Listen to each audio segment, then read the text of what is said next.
ರಾಮಚಂದ್ರ, ನಮ್ಮ ಹನುಮಂತ, ಅಂಗದ ಮತ್ತು ನೀಲರ ಪರಾಕ್ರಮಗಳನ್ನು ವರ್ಣಿಸುವಂತಿಲ್ಲ.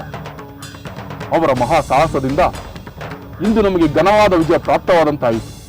ಈ ದಿನ ಯಾವ ಯಾವ ರಾಕ್ಷಸ ವೀರರ ಸಂಹಾರವಾಯಿತು ವಾನರೇಂದ್ರ? ಮಹಾಪರಾಕ್ರಮಿಗಳಂತೆ ಆರಂಭದಲ್ಲಿ ಅಬ್ಬರಿಸಿದ ರಾವಣನ ಪುತ್ರರು ಅಂದುಕೊಂಡಿದ್ದಕ್ಕಿಂತ ಮೊದಲೇ ವಧೆಯಾದರು. ಮಹಾಕಾಯ, ಮಹಾಪಾರ್ಶ್ವ, ದೇವಾಂತಕ, ನರಾಂತಕರು ವಧೆಯಾದರು. ಇನ್ನುಳಿದಿರುವುದು ತ್ರಿಶಿರಸ ಮತ್ತು ಅತಿಕಾಯ ಮಾತ್ರ. ಅವರು ಬಲಿಯಾದ ಮೇಲೆ ರಾವಣ ತಾನೇ ರಣಭೂಮಿಗೆ ಬರಬೇಕು, ಇಲ್ಲವೇ ಶರಣಾಗಬೇಕು.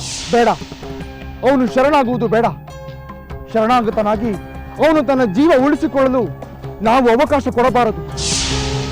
ನನ್ನ ಸಹೋದರ ಅವನನ್ನು ಕ್ಷಮಿಸಿದರೂ ನಾನಂತೂ ಶ್ರಮಿಸುವುದಿಲ್ಲ. ನನ್ನ ಅತ್ತಿಗೆಯನ್ನು ಅಪಹರಿಸಿ ನೀಚ ಕಾರ್ಯ ಮಾಡಿದ ಆ ದುಷ್ಟ ರಾವಣನ ವಧೆಯಾಗಲೇಬೇಕು. ನನ್ನ ಸಹೋದರ ಅತ್ತಿಗೆ ಅನುಭವಿಸಿದ ನೋವು ಸಂಕಟಗಳಿಗೆ ನಾನು ಪ್ರತೀಕಾರ ತೀರಿಸಿಕೊಳ್ಳಲೇಬೇಕು. ದುಷ್ಟರಿಗೆ ಶಿಕ್ಷೆ ತಪ್ಪುವುದಿಲ್ಲವೆಂದು ಈ ಜಗತ್ತು ಅರಿತುಕೊಳ್ಳಬೇಕು. ಇನ್ನೆಂದು ಯಾರು ಪರಸ್ತ್ರೀ ಅಪಹರಣದ ಅಧರ್ಮ ಕಾರ್ಯವನ್ನು ಮಾಡಬಾರದು.